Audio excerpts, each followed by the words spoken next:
Association for World Evangelism. I have 42 years of experience with the mission. That's because when I was 1 year old, ABW let you go into the mission, so that explains that. And then Diane has 35 years of experience with the mission.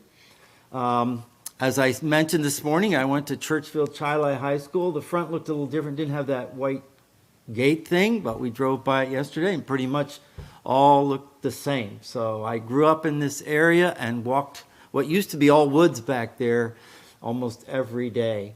I started out on the Amazon River in Peru, and as a single missionary, got involved in church planting. We started 2 churches. I worked with a team of 6 young people in the city there, and one was a deaf missionary, and so we started a church for the deaf and a regular church, whatever that means, and then traveled up and down the river evangelizing and discipling.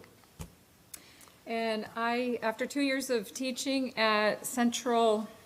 Mike's here. Oh, okay.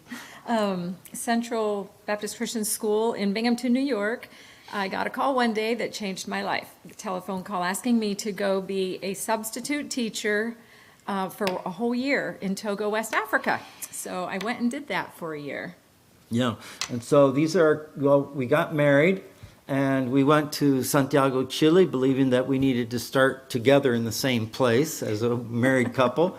And God allowed us to do that. While we were there, I taught at the Bible Institute, at the Bible Seminary, and we started a downtown church, the New Life Baptist Church. This is what it looks like today, a nice 3-story building with a very influential ministry there in downtown Santiago. While we were there, we had 2 children. Our daughter Susanna here was born. She was our first. Born in Chile, and both of our children went to their early elementary in Santiago, Chile, and then God moved us on to Managua, Nicaragua. We were there for 12 years. They graduated from high school there, did their first year of college in Greece with an international student program at the only evangelical Bible college there in Greece, but it's an excellent school. And then they transferred back to Clark Summit University.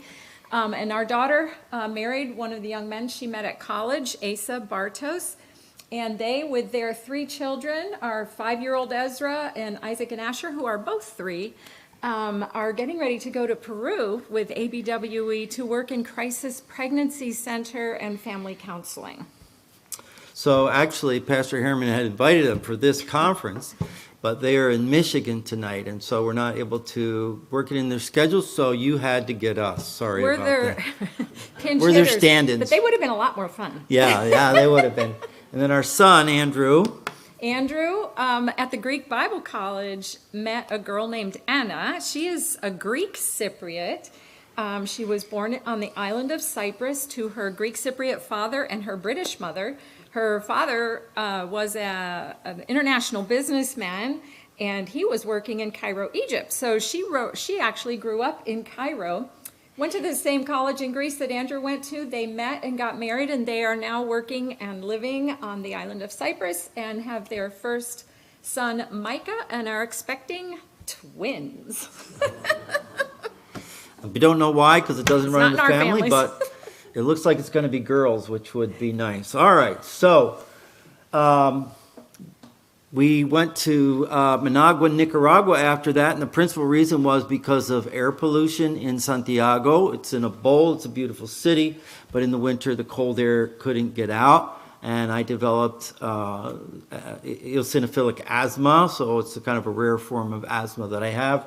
We had to leave, and ABW was opening a new field in Nicaragua, and there were many young pastors similar to this situation in China who didn't have any formal theological education. They'd had a civil war in the 1980s, and so we went down there to help them in their training, and we're able to start an institute for church planters, which is now Nicaraguan run and led, and they in May had we had our 8th graduation, and and we've started over 100 churches through that program. So we're pretty excited about that. In September, we started a new round of courses in a branch city of Sebaco and in Managua, so 2 different courses training church planters.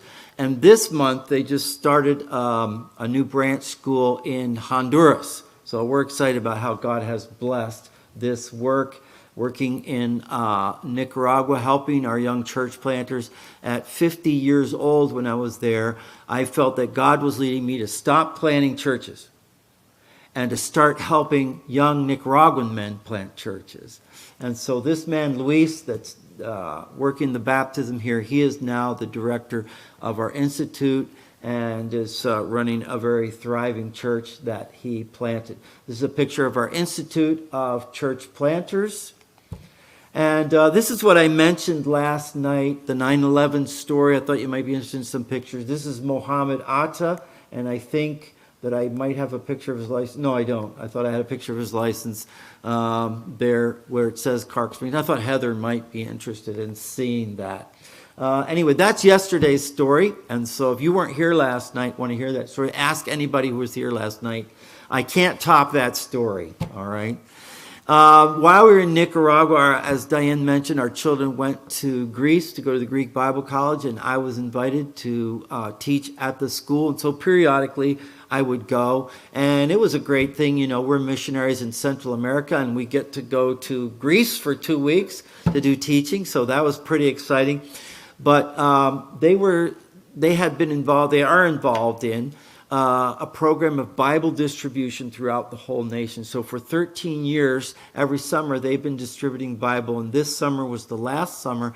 They distributed 1.5 million Bibles over those years and wanted to follow up that with church planting. And so they found out what we did in Nicaragua. They invited us to go to Greece to help them with the strategy for church planting across the nation of Greece and to train church planters, and that's what we did. As I mentioned last night, we weren't going to be involved with the refugees because all of the the foreign missionaries were there, were working with refugees, and we felt the need for us was to work with Greeks to plant churches. But they approached us about starting a Bible institute so that these Iranians and Afghans could grow deeper in the Word and become teachers of the Word. And so they found faithful men who were willing and able to teach others also, who would be able to teach others also.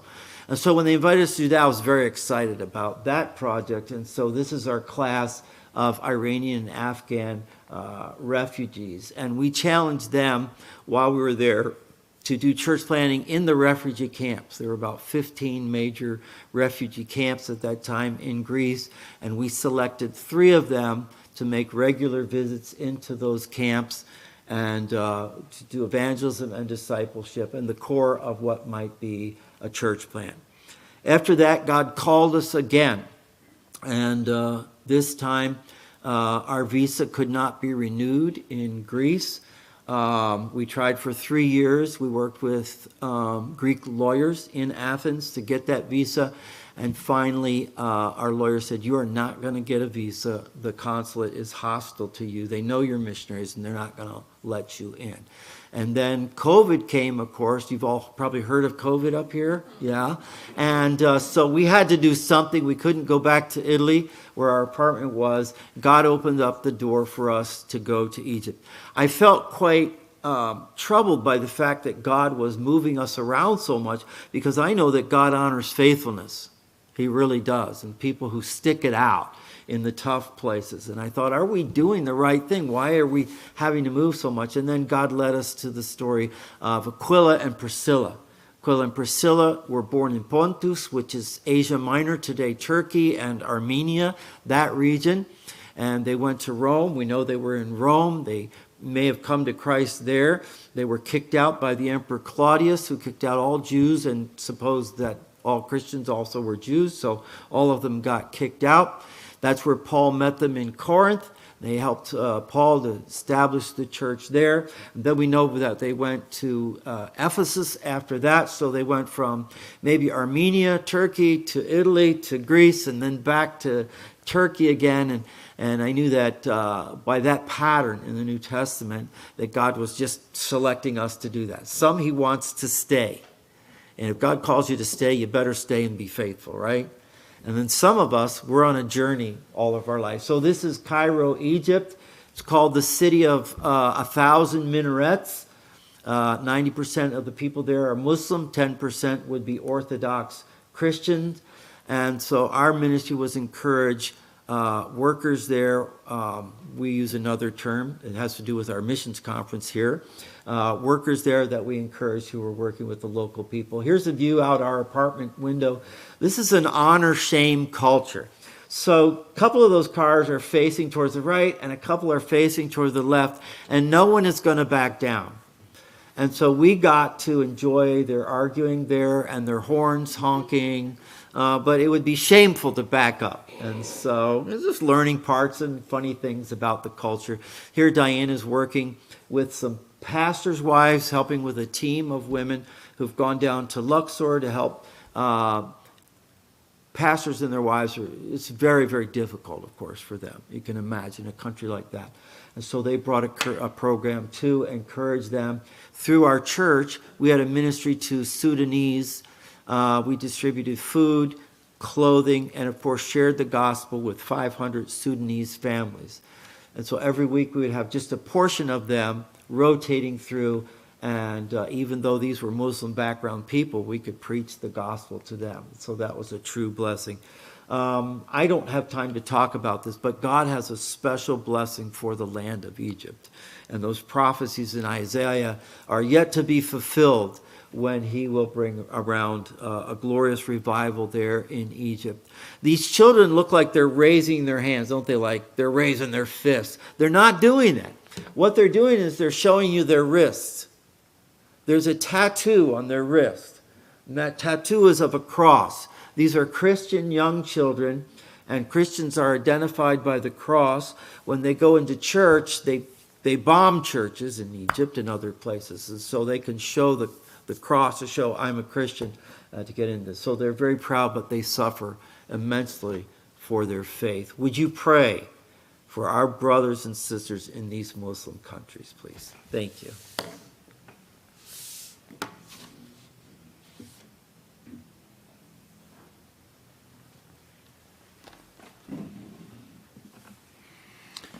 Thank you, Mark and Diane. When I read the New Testament and have to preach or teach about Aquilus and Priscilla and the places they've been, I Google and say the names, but it sounds so different from somebody who actually has been there and lived there. So thank you for sharing that and helping us visualize how we can pray for you. We're going to sing one more hymn, hymn number 368. We often sing this before the Word of God is proclaimed. It's a hymn that is a prayer asking the Lord to speak and for us to receive the food he has for us. So let's stand and sing together hymn number 368.